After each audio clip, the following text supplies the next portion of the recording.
suis dans la joie, une joie immense. Je suis dans l'allégresse, car mon Dieu m'a libéré. Allez, on y va.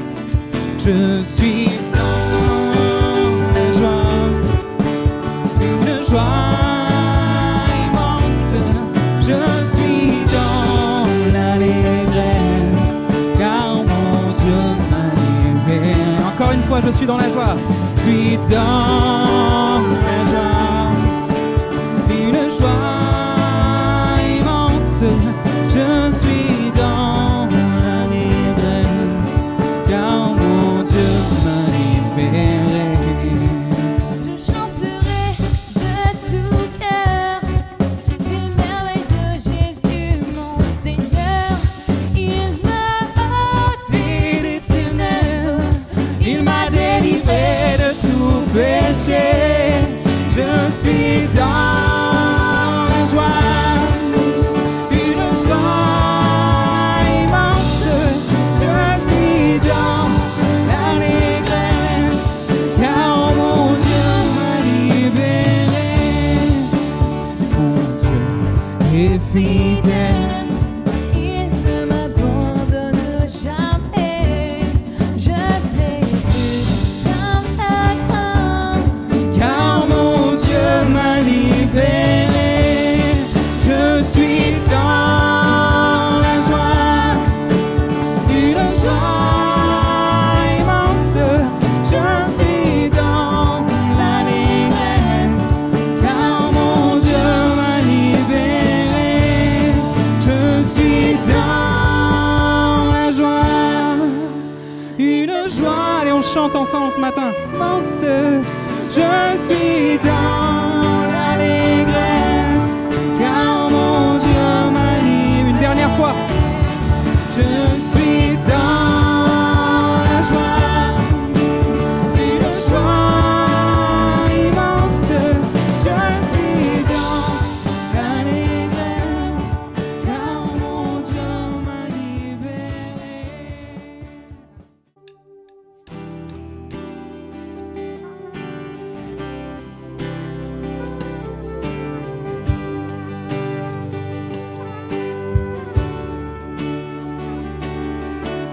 Christ est tout pour moi, il est ma récompense.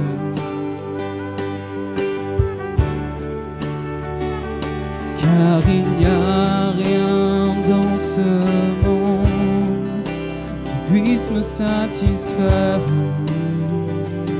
Même dans l'épreuve, même dans l'épreuve, mon âme chante, oui pour toujours. Il m'a sauvé. Allez, on y va, on le chante. Christ seul me suffit. Christ seul me suffit. Tout ce dont j'ai besoin est en toi. Tout ce dont j'ai besoin.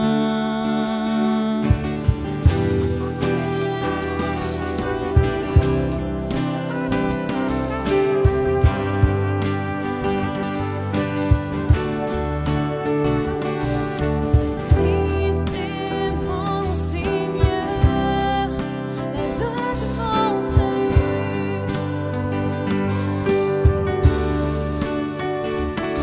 Cet espoir est sans fin, le ciel est ma demeure. Même dans l'orage, mon âme chante, Jésus est là. À Dieu soit la gloire. Christ seul me suffit.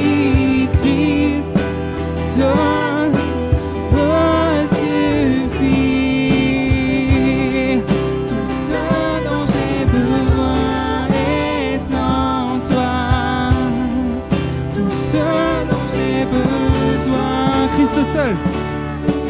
Christ seul me suffit. Christ seul me suffit.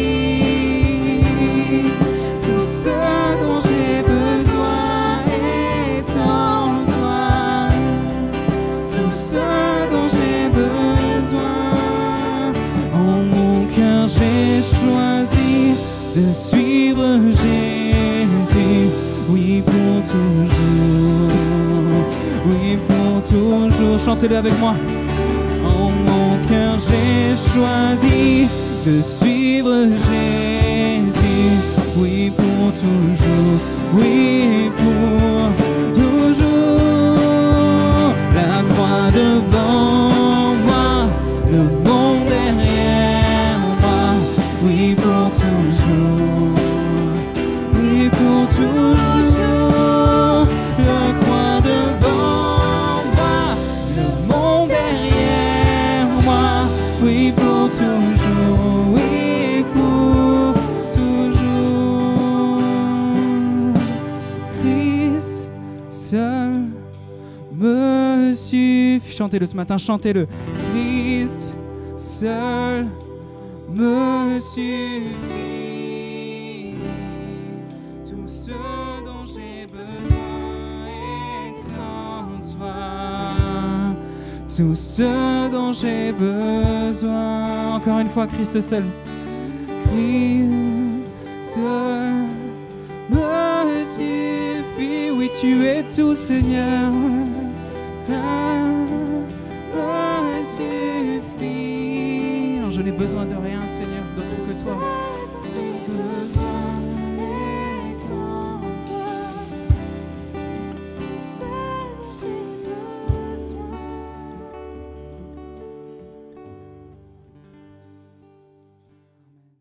Un jour, dans une famille où tout allait bien, cette famille va être touchée par un drame. Alors que cette famille s'entend bien, les frères et sœurs vont bien, les parents sont aimants, seule la maman est là, en train de s'efforcer à élever ses enfants, comme peut-être beaucoup de foyers aujourd'hui. Et un jour, alors que cette mère qui se bat pour que sa famille, ses enfants grandissent dans de bonnes conditions, ils vont être touchés par un événement assez particulier. Alors que la maman fait tout pour qu'il y ait à manger à la maison, qu'il y ait des choses. Les enfants, vous les connaissez, hein, les enfants, ils sont un peu touche-à-tout, ils prennent les choses en cachette. Et à un moment donné, la maman, excédée par les épreuves de la vie, va se laisser aller à un élan de colère alors que quelques enfants avaient simplement mangé de la glace.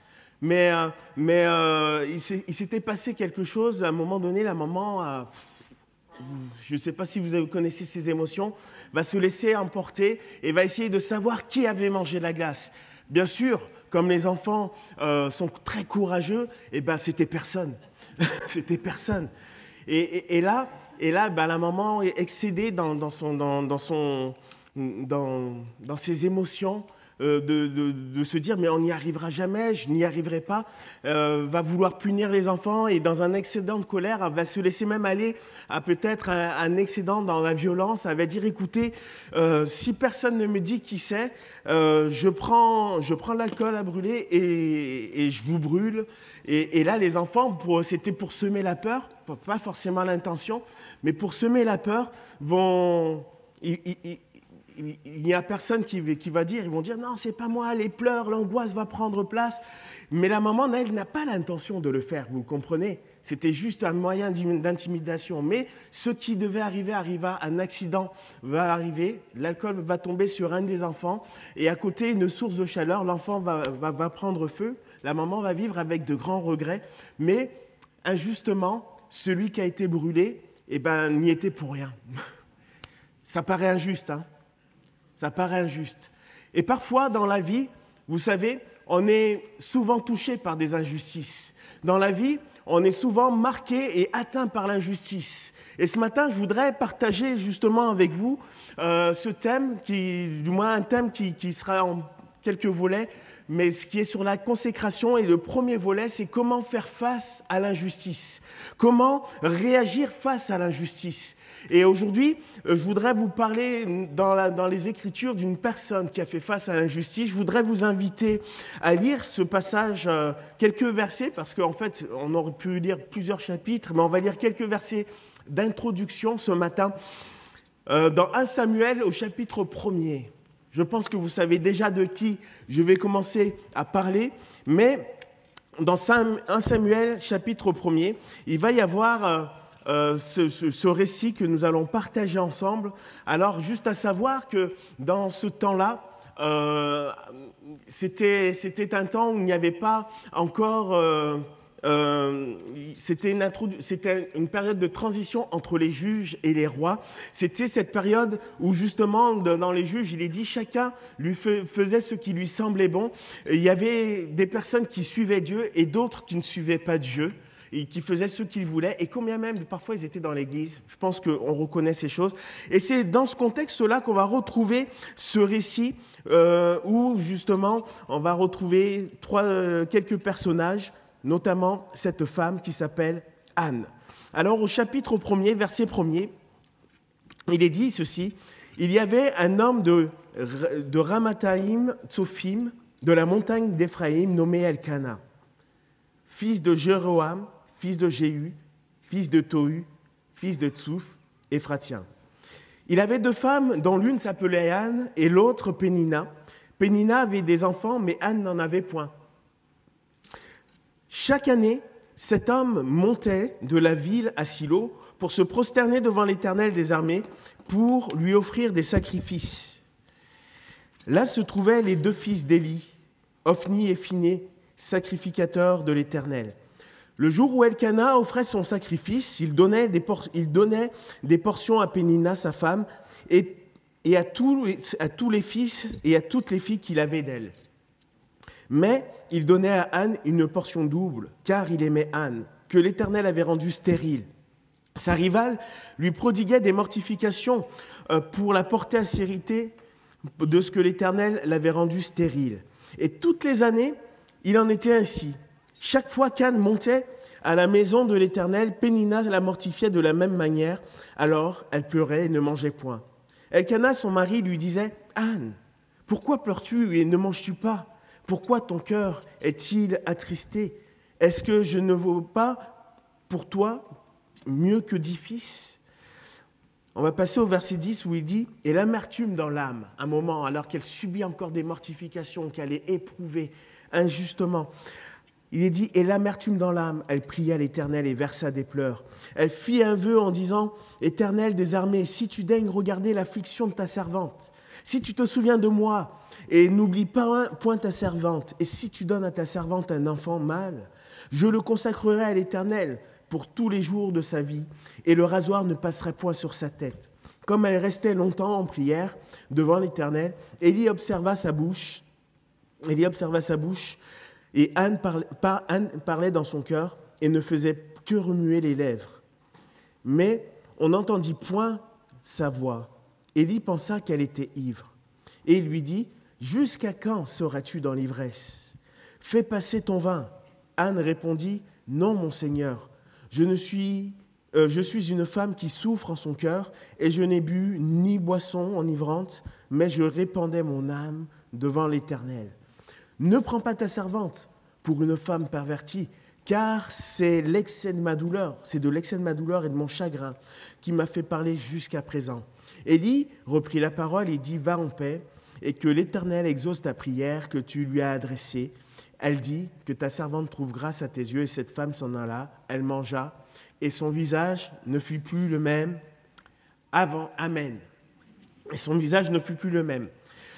Voilà un contexte assez particulier, là aussi d'une famille assez particulière, puisque cette composition, c'est un homme qui est marié avec 2 femmes, avec une femme qui s'appelle Anne et l'autre Pénina.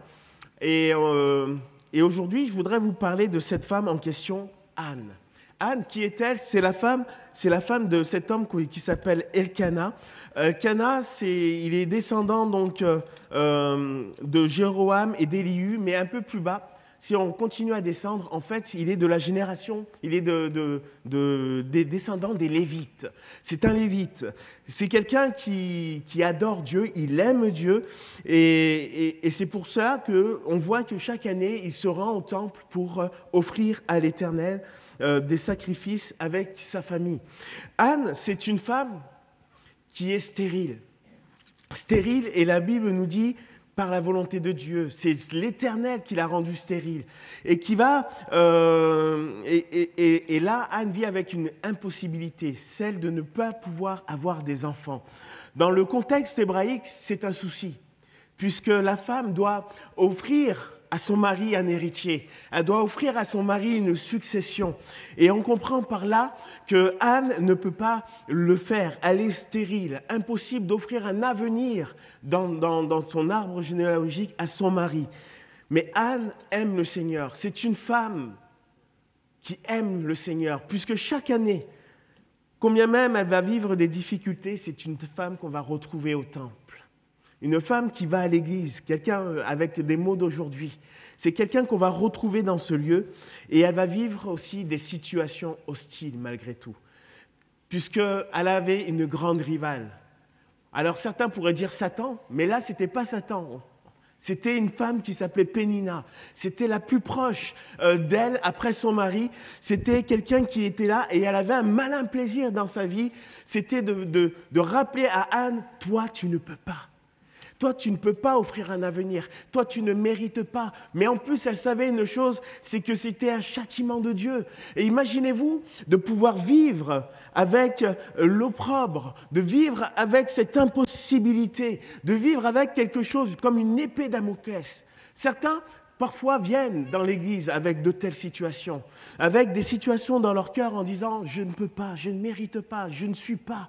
Et ils se sentent déjà même condamnés. Ils ont un sentiment d'injustice. Et dans leur cœur, ils se disent « mais qu'est-ce que j'ai fait pour mériter ça ?» Est-ce que ça ne vous est jamais arrivé? Est-ce que vous ne connaissez pas des personnes qui se disent « qu'est-ce que j'ai fait pour mériter ça ?» Pourtant, Anne, quand on regarde sa vie, elle n'a rien fait de mal. Elle aime Dieu. Elle va offrir à Dieu. Elle prie Dieu. Mais pourtant, elle vit comme si elle était rejetée de Dieu. Je voudrais vous dire ce matin, ce n'est pas ce que le Seigneur veut.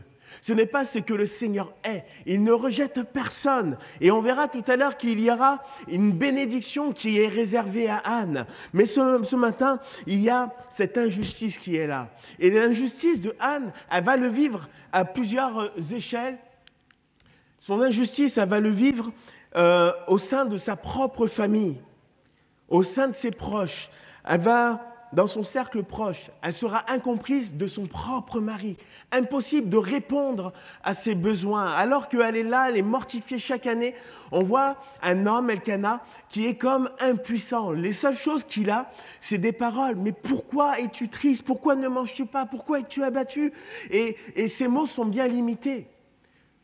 Parfois, vous savez, on a des souffrances dans le cœur, on a des souffrances dans la vie, et on a l'impression que personne ne peut nous comprendre. Personne n'a les mots suffisants pour toucher, pour nous aider à nous relever. C'est ce que va vivre Anne. Elle va se sentir là auprès d'un mari, mais qui ne peut pas l'aider dans sa situation, alors que c'est le mari qui doit la mettre en sécurité, qui doit la rassurer, qui doit la protéger. Mais parfois, nous sommes limités. Excusez-moi pour les hommes, mais excusez-moi aussi pour les femmes qui croyaient que le mari, c'est le meilleur du monde, qu'il est capable de tout faire. Il y aura toujours un moment donné où on sera limité dans nos possibilités. Il y aura toujours un moment donné où il y aura des mots qui ne seront jamais suffisants pour comprendre ce que vous vivez de l'intérieur. Anne va vivre cette affliction, mais en fait, ce n'est pas simplement le fait que Pénina la mortifiait, mais c'est aussi la honte qu'elle avait dans son cœur, de dire « je suis incapable moi aussi de te donner, je suis incapable de t'offrir quelque chose qui te rendra heureux, qui t'offrira un avenir ». Elle portait des choses dans son cœur que personne ne pouvait décrire, ne pouvait soulager.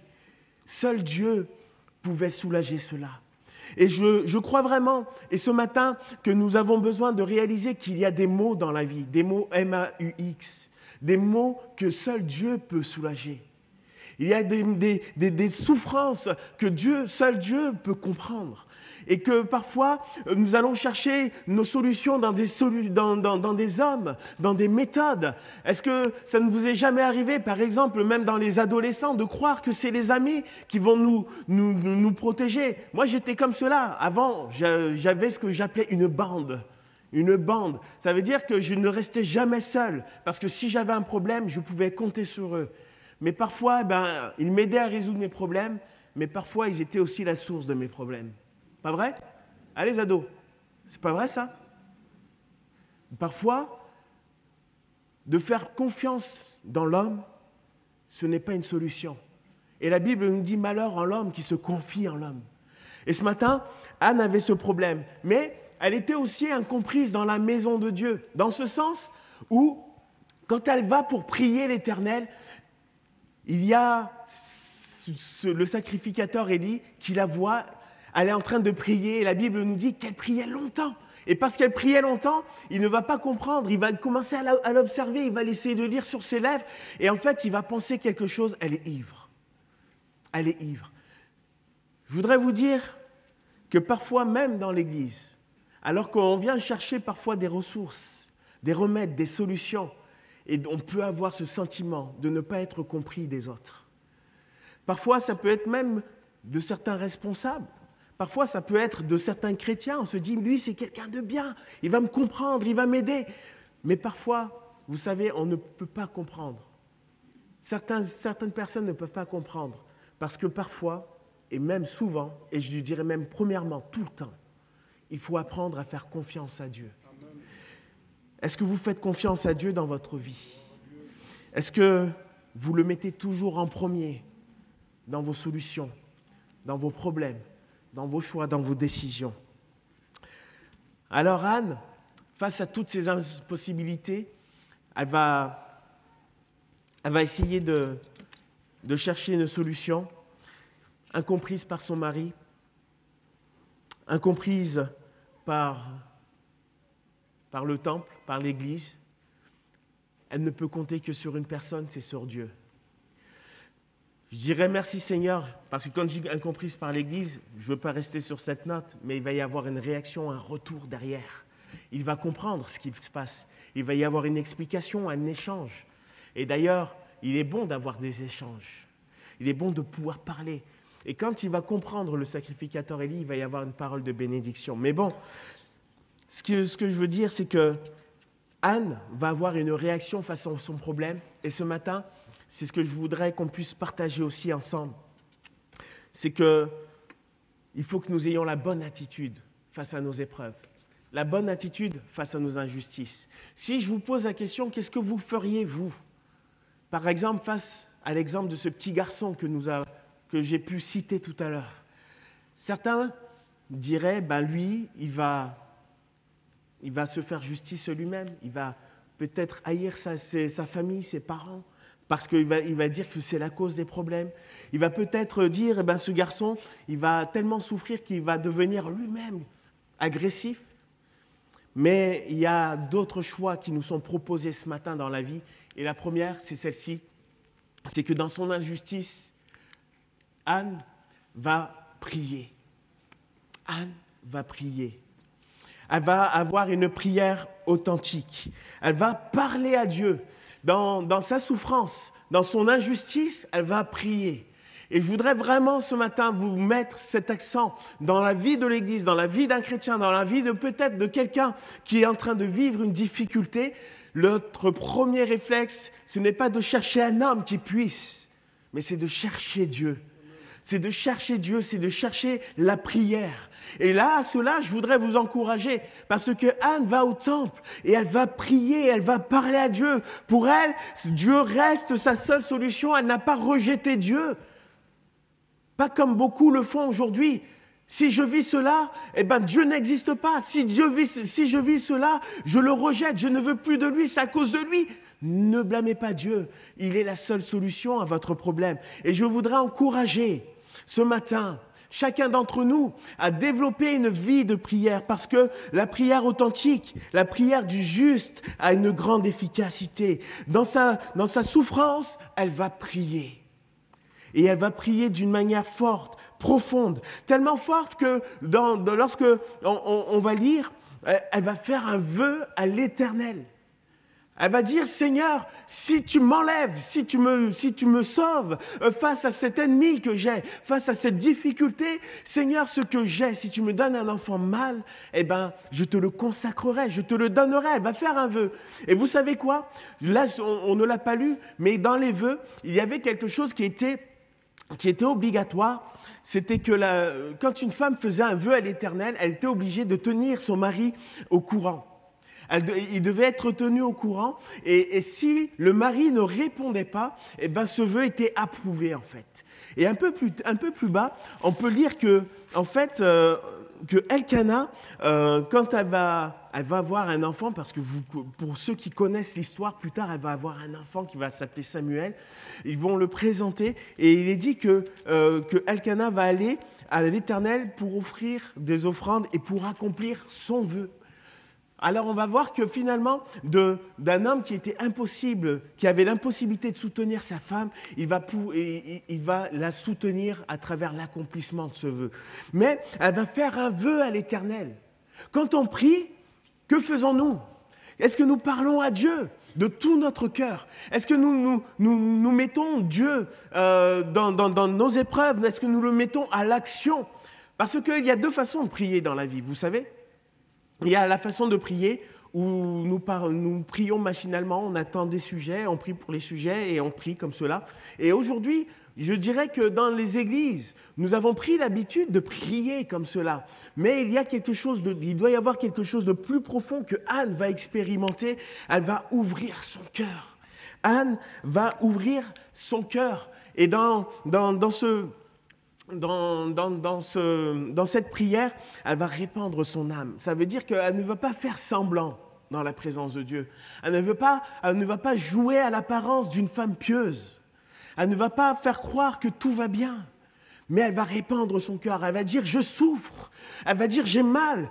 Et Seigneur, personne ne peut m'aider. Personne ne me comprend. Mais si tu m'aides, Seigneur, si tu m'aides, ma vie tout entière, elle sera pour toi. Ce que j'aurai sera pour toi. Si tu me donnes un enfant mâle, il te sera consacré. Mais ce qui va se produire, c'est que tu vas fermer la bouche de mon ennemi. Et en l'occurrence, l'ennemi, c'était Pénina. Et imaginez-vous d'avoir quelqu'un comme cela dans l'église qui vous mortifie. Parce que c'était un peu cela. Ils allaient tout le temps en pente. Et Pénina, à chaque fois qu'ils y allaient, paf, elle lui mettait le coup de grâce. Tu ne peux pas, tu ne mérites pas. Ton offrande, elle ne sert à rien. Peut-être qu'on a des personnes comme cela. Mais elle va ouvrir son cœur. Seigneur, toi, tu me connais. Toi, tu me vois. Toi, tu n'es pas injuste. Et je veux te répandre ma souffrance. Et ce matin, si quelqu'un vit des injustices, si quelqu'un vit des souffrances, répandez votre cœur devant le Seigneur. Déposez-lui vos fardeaux. Et ce qui va se passer, tout à l'heure on l'a lu, c'est que dans le temple, elle va prendre le temps de prier. Ça, c'est quelque chose aussi d'important. Nous devons apprendre le temps de prier. Dans un monde où tout va vite, dans un monde où on court, nous devons savoir prendre du temps, se mettre à part, se consacrer dans la présence de Dieu, être là et de se tenir devant lui. Sa réaction, c'est de prendre du temps dans la présence de Dieu. Aujourd'hui, on ne prend plus de temps. Il faut que tout aille vite. On ne prend plus de temps, puisque, allez, je fais un contraste, ce n'est pas pour pointer du doigt, mais de moins en moins de personnes sont présentes aux réunions de prière. De moins en moins de personnes viennent prendre ce temps pour mener des combats spirituels. Alors que c'est là que tout doit se passer. Ce matin, je voudrais rappeler à l'Église doit savoir prendre le temps de se tenir dans la présence de Dieu. Parce qu'il n'y a pas de victoire sans se tenir dans sa présence. Il n'y a pas de délivrance sans se tenir dans sa présence. Il n'y a pas de guérison sans se tenir dans sa présence. Ce n'est pas le fait de vous dire, venez à la réunion de prière. Ce n'est pas le temps simplement vous dire, voilà. Mais en fait, nous devons réaliser que la prière, la vie de prière, c'est un centre dans la vie du chrétien. La vie de prière, elle est importante parce que la base de notre relation avec Dieu, c'est un échange de paroles. Et parler à Dieu, ça s'appelle prier. Parler à Dieu, c'est répandre son cœur. Parler à Dieu, c'est être vrai parce que notre Dieu est la vérité. Et ce matin, je voudrais que nous puissions remettre dans cette nouvelle année l'accent sur le fait que nous voulons prendre du temps dans la présence de Dieu. Non? Que ceux qui sont d'accord disent Amen. Amen. Donc je vous vois tous mardi. non, je rigole. Après, on sait qu'il y a la vie, qu'il y a le travail, qu'il y a d'autres choses. Mais quand on sait et qu'on peut prendre le temps, il faut le prendre. Parce que passer du temps, ce n'est pas une réunion, c'est nos vies. C'est notre engagement, c'est notre éternité qui est en cause. Et je voudrais vraiment que nous puissions réaliser l'importance de la prière. Parce que c'est l'Éternel qui est notre justice. C'est lui qui nous couvre de son ombre et c'est lui qui va nous bénir. Les conséquences de la vie de prière d'Anne, c'est que Anne, en priant, va avoir aussi un échange avec Élie et dans cet échange, elle va recevoir une parole de Dieu. Le but de la prière, ce n'est pas simplement de prier, mais le but de la prière, c'est de chercher Dieu et de recevoir une parole de Dieu. Combien de personnes prient sans chercher à avoir une parole de Dieu? Ça veut dire qu'il y a de l'attente, mais il y a aussi un désir, le désir de recevoir. Et je crois que ce matin, nous sommes tous avec le désir de recevoir. Nous voulons tous recevoir une parole de Dieu.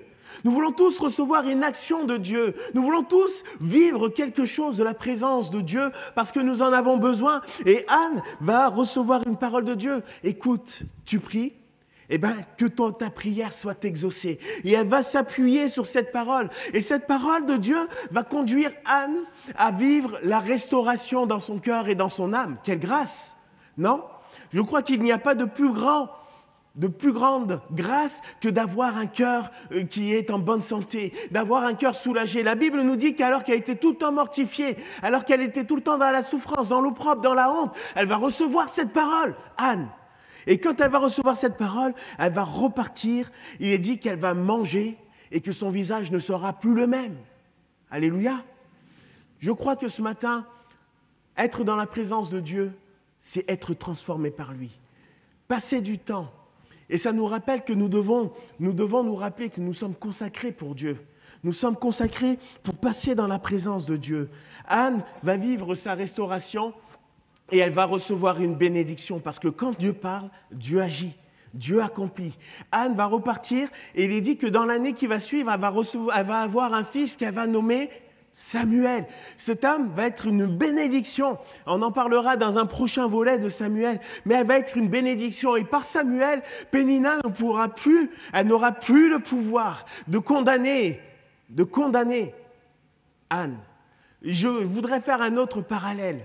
Parce que dans la Bible, il est dit que le Seigneur Jésus, à travers la croix, a condamné tous les actes, a cloué tous les actes qui nous condamnaient et que le diable n'a plus d'emprise sur nous. Nous ne sommes plus accusés, nous ne sommes plus des injustes devant Dieu, mais nous sommes réconciliés avec Dieu. Et ce qui nous ramène que nous avons la même position que Anne, en Jésus-Christ ce matin, nous pouvons établir une relation, un échange qui peut porter du fruit, qui peut avoir une action, qui peut transformer ta vie, qui peut changer ton épreuve, qui peut transformer ton cœur et ta vie si tu réalises que Jésus est celui qui peut opérer ces choses. La clé dans toutes ces épreuves, c'est la foi. Quand elle va recevoir la promesse, elle va la saisir par la foi. Et c'est parce qu'elle va saisir cette promesse par la foi qu'elle va être transformée. C'est parce qu'elle va saisir cette promesse et qu'elle va garder la foi qu'elle va recevoir l'enfant Samuel, qu'elle va avoir Samuel dans sa vie, qui va être une bénédiction. Samuel va être sa justice. Et qu'est-ce qui va se passer? Pénina va être vaincue. Quand on lit un peu plus bas dans 1 Samuel, Anne va écrire une belle prière et qui va mettre à l'honneur l'Éternel qui a entendu. Ce matin, je voudrais vous demander, Est-ce que vous êtes conscient que Dieu vous voit et vous entend? Que ce matin, tu vis peut-être des injustices, tu vis peut-être des situations et en fait, tu es là et tu te demandes est-ce que Dieu me voit, est-ce que Dieu m'entend, est-ce que Dieu me comprend? Parce que personne ne me comprend. Je voudrais te dire que Jésus te voit et t'entend. Dans 1 Pierre chapitre 3, verset 18, il est dit que Jésus-Christ, c'est le juste mort pour des injustes. Il a été crucifié pour nous des injustes. Et que ce matin, notre seule direction, c'est de lui confier encore nos vies. Ce matin, je voudrais qu'on réalise ensemble qu'il y a une bénédiction lorsqu'on consacre sa vie entièrement à Dieu. Je voudrais remettre cette chose à l'honneur, la consécration, vraiment se mettre à part. D'ailleurs, le mot « église », ça veut dire se mettre à part. Ça veut dire se mettre à part pourquoi? Pour qui? Pour Dieu. Et ce matin, je voudrais que chacun d'entre nous, nous puissions nous mettre à part, de se mettre à part pour Dieu. C'est ce que va vivre Anne.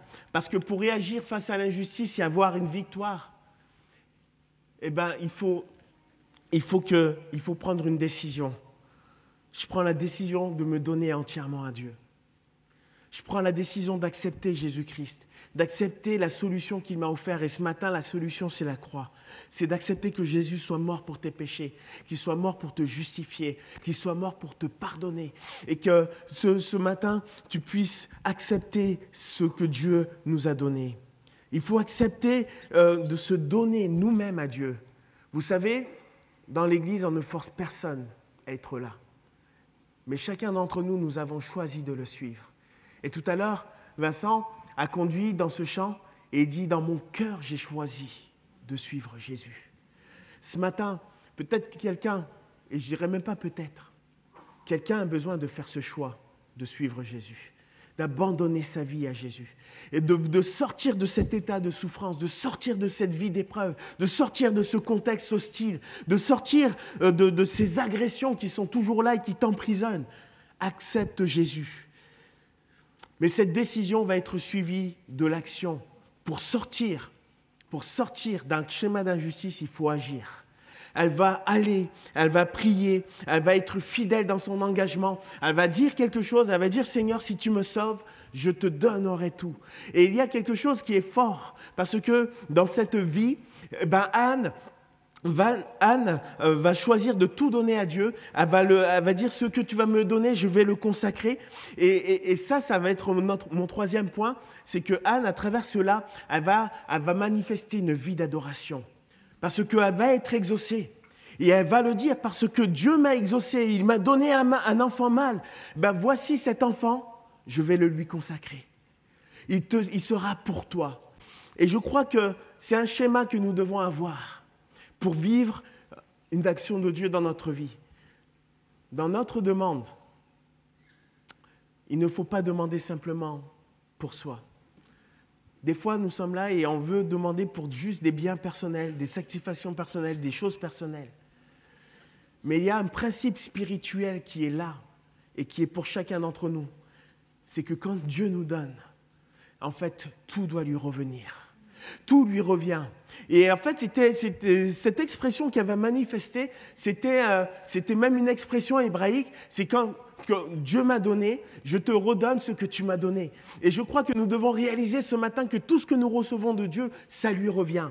Et quand je dis cela, je pense à ce passage dans l'Apocalypse où lorsque le Seigneur viendra chercher son Église et que son Église sera là devant lui, il est dit que nous jetterons, nous, nos couronnes devant lui.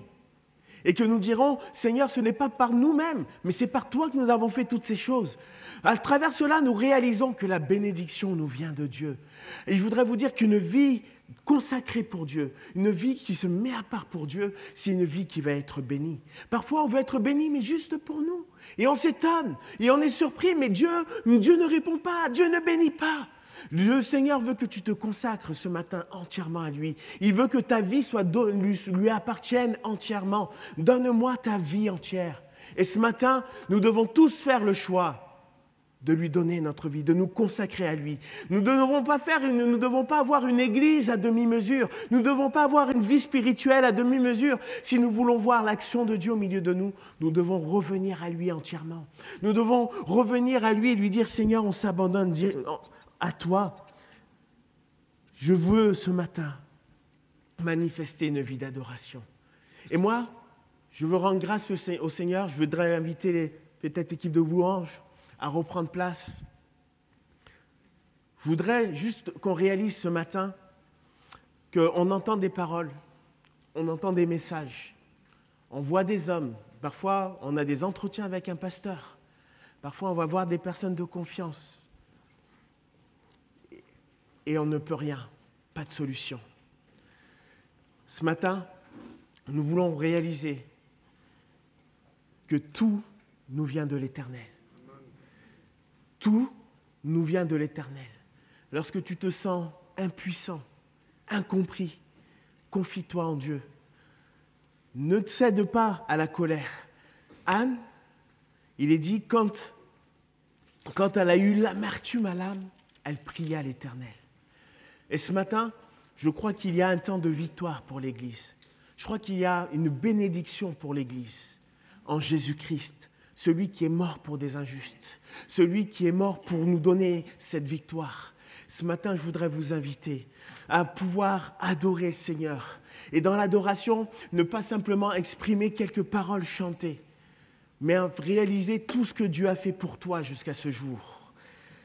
Tout ce que l'Éternel a fait pour toi lorsqu'il s'est révélé. Tout ce que l'Éternel va faire pour toi si aujourd'hui tu fais le pas de lui confier ta vie, d'entrer dans ce lieu qu'on appelle la prière et de dire à Dieu, Seigneur, je viens et je répands mon cœur devant toi. Ce matin, on n'est pas là pour jouer, à faire semblant, mais on est là pour être vrai devant notre Dieu.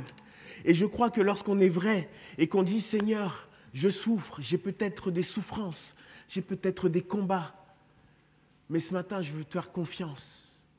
Je crois que la bénédiction de Dieu peut descendre au milieu de nous, que Dieu peut restaurer son Église, peut restaurer une vie, peut restaurer une famille. Il va y avoir la bénédiction. Elle va enfanter un homme, un enfant, Samuel. Samuel qui va devenir prophète de l'Éternel, qui va être quelqu'un qui va annoncer la parole de Dieu, qui va conduire le peuple d'Israël, qui va être une justification pour cette femme, et elle va être bénie. Et tout ça a commencé parce qu'elle a fait le choix de dire, je ne vais pas me confier dans l'homme, mais je vais me mettre à part dans la présence de Dieu. Je vais me consacrer. Je vais tout te donner, Seigneur.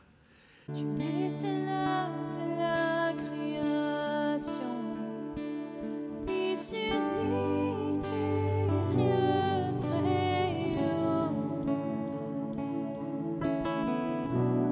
Les mystères de ta gloire révélés en toi, Christ, notre Seigneur. Ce nom est si merveilleux, oh, ce nom est si merveilleux, le nom de Jésus-Christ, mon roi. Oh, ce nom est si merveilleux, sa beauté est sans pareil. Oh, ce nom est si merveilleux, le nom de Jésus.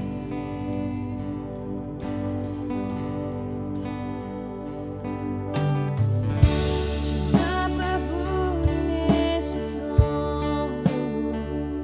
Alors Jésus, tu es venu.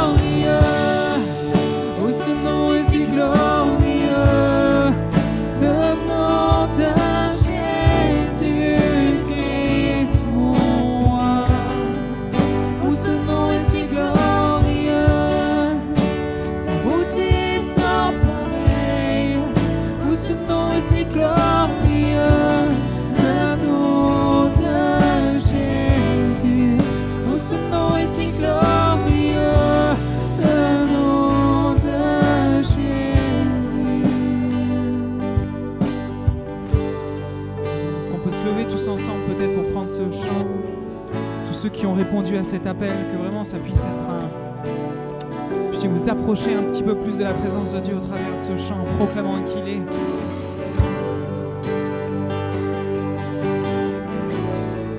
On va proclamer la victoire, on va proclamer que la terre a tremblé, que le péché et la mort ont été vaincus.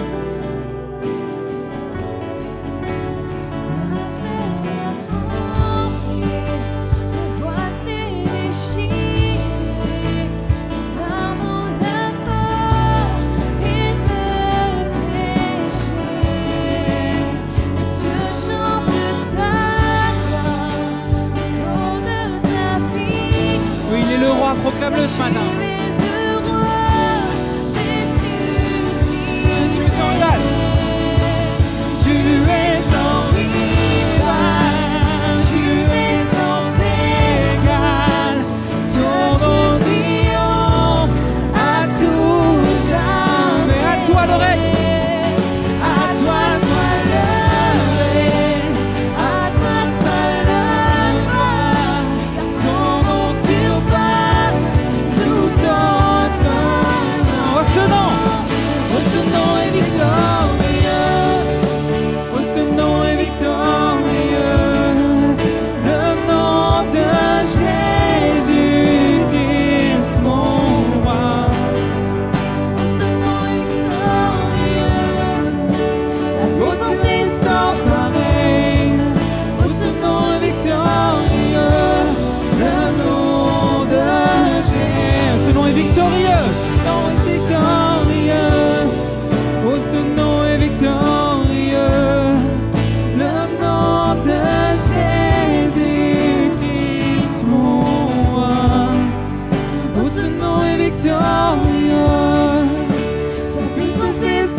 Jésus fut meurtri pour moi.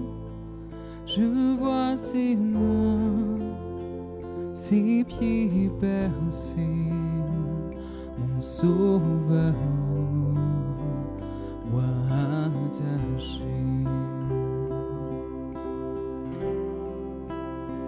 Son corps lié, de l'âme trempée, dans le tombeau fut déposé, l'entrée scellée d'une lourde pierre, le Messie seul est délaissé.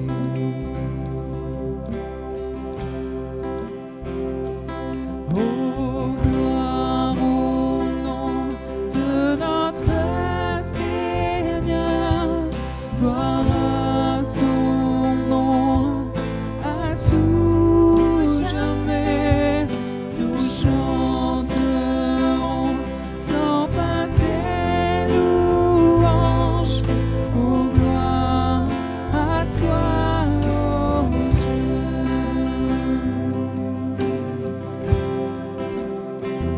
Mais au matin du troisième jour, le Fils des cieux est ressuscité. La mort n'est plus, elle est vaincue. Les anges acclament Christ notre roi. Oh, gloire au nom, oh, gloire au nom de notre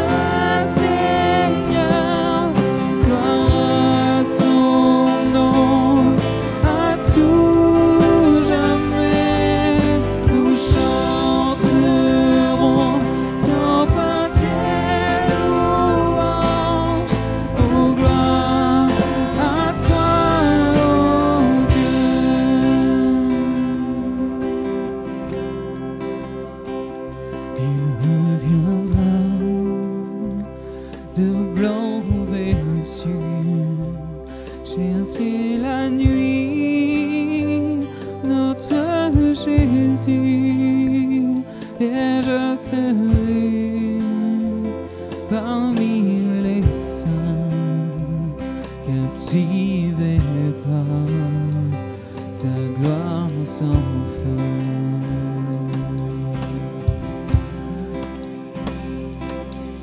Oh, gloire au nom de notre Seigneur, gloire à son nom, à tout jamais nous chanterons sans fin tes louanges. Oh, gloire à toi, oh Dieu. Oh, gloire à toi, oh Dieu. Oh, gloire à toi, oh Dieu. On chante ensemble, oh gloire au nom. Oh, gloire au nom de notre Seigneur, gloire à son nom, oui à tout jamais nous chanterons sans fin tes louanges. Oh, gloire à toi, oh Dieu. Oh, gloire à toi, oh Dieu.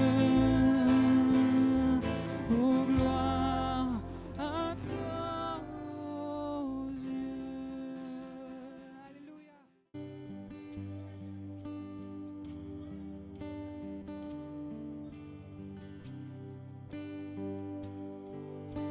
Le roi de mon cœur soit la montagne où j'accours, la source où je vais boire. Oh, il est mon chant. Que le roi de mon cœur soit l'ombre où je me cache, la rançon pour ma vie. Oh, il est mon chant. Oui, tu es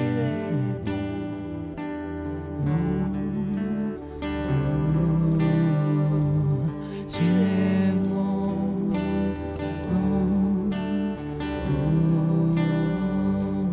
tu es bon,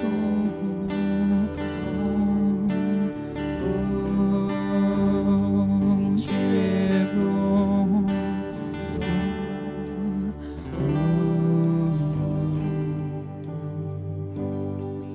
Que le roi de mon cœur soit mon oncle dans les vagues et le vent dans mes voiles. Oh, il est mon chant. Que le roi de mon cœur soit le feu qui brûle en moi, un écho qui se répand. Oh, il est mon chant. Oui, tu es bon. Bon, oh, tu es bon. Oh, oh, tu es bon. Bon, oh, tu es bon. Bon,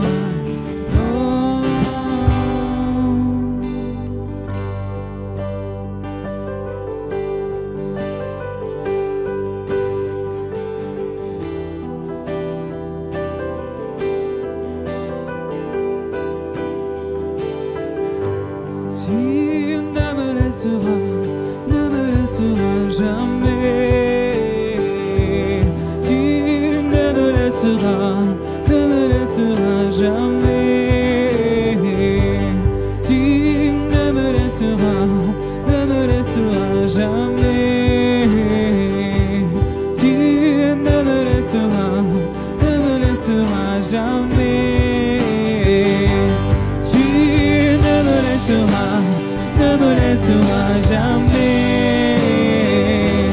Tu ne me laisseras laisseras jamais. Tu ne me laisseras jamais. Tu ne me laisseras jamais. Tu es bon, bon, oh, chantez-le avec nous ce matin. Tu es bon, bon, oh, tu es bon, bon, oh, tu es bon, bon, oh. Proclame-le comme une promesse pour ta vie. Tu ne me laisseras jamais. Tu ne me laisseras jamais.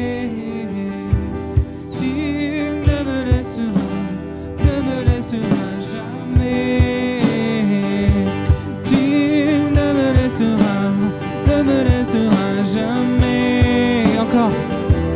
Tu ne me laisseras jamais. Tu ne me laisseras jamais. Tu ne me laisseras jamais. Tu ne me laisseras jamais. Tu ne me laisseras jamais. Amen. Est-ce qu'on peut peut-être reprendre les deux premiers couplets une première fois ensemble, que ce soit vraiment comme une prière. Ce chant, c'est aussi une prière, hein. Que le roi de mon cœur soit la montagne où j'accours, la source où je vais boire, qu'il soit mon chant, qu'il soit l'ombre où je me cache, qu'il soit la rançon pour ma vie. Vraiment qu'au travers de ce chant, tu puisses déclarer à Dieu, je veux te faire plus confiance.